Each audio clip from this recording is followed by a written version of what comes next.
Kwa jina naitwa Shadrack Motela, ni deputy head teacher hapa Fountain Gate Elite. Lakini ni head coach wa hapa Fountain Gate Elite na nasimamia program za michezo kwa maana ya football na talent zingine zote hapa Fountain Gate Elite.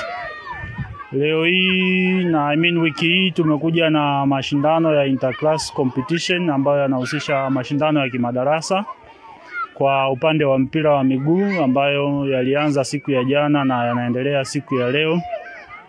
Lengo kubwa la mashindano haya kama ilivyo kawaida kwamba Fountain Gate ni taasisi ambayo inajihusisha na kuibua, kukuza na kuendeleza vipaji vya watoto. Kwa hiyo lengo kubwa la kwanza ni kuibua vipaji mbalimbali. Najua watoto wana vipaji mbalimbali, kwa hiyo lengo kubwa ni kuibua vipaji vya mpira wa miguu ili watoto waweze kuwa katika sehemu salama zaidi. Na lengo kubwa lingine ni kutengeneza timu, kwa sababu mbeleni hapo mwezi wa 6 kutakuwa kuna mashindano ya Wisdom Tournament. Kwa hiyo tunaandaa timu kwa ajili ya mashindano hayo ili tukaweze kuwa washindani zaidi, kwa sababu mwaka jana tulishiriki tukiwa kama wageni waalikwa, lakini tuliambulia kuwa washindi watatu. Lakini mwaka huu tunaenda kushiriki na tuna imani tutakuwa bora zaidi. Kwa hiyo mashindano haya yatakuwa ndani ya siku 5.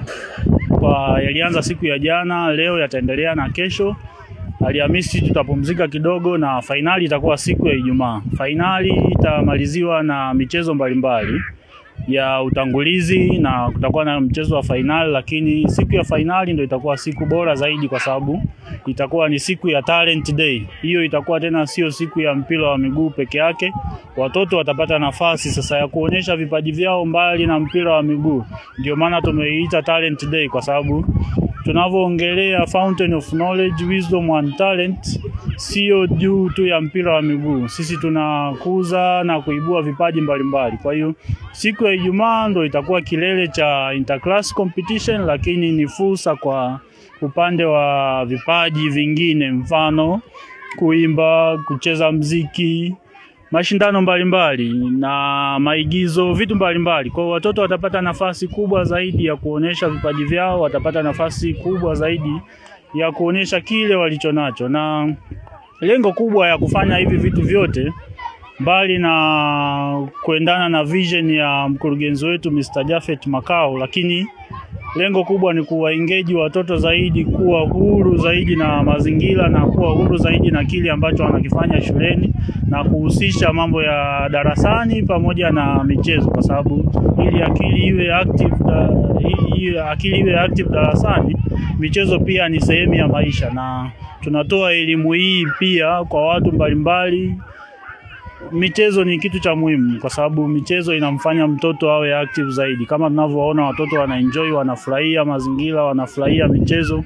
Kwa hiyo lengo kubwa ni hilo. Mashindano haya yalianza jana na tumeona vipaji mbalimbali. Kiendelea kupitia ndani ya page yetu ya Fountain Gate Elite ya Instagram, kuna vitu mbalimbali tumeposti na matukio mbalimbali hapo pale. Tutaona matokeo. Ni wazi kuwa kuna ushindani mkubwa wa madarasa. Kwa hiyo tutapata bingwa, lakini tutapata vipaji vingi kupitia mashindano haya. Asante.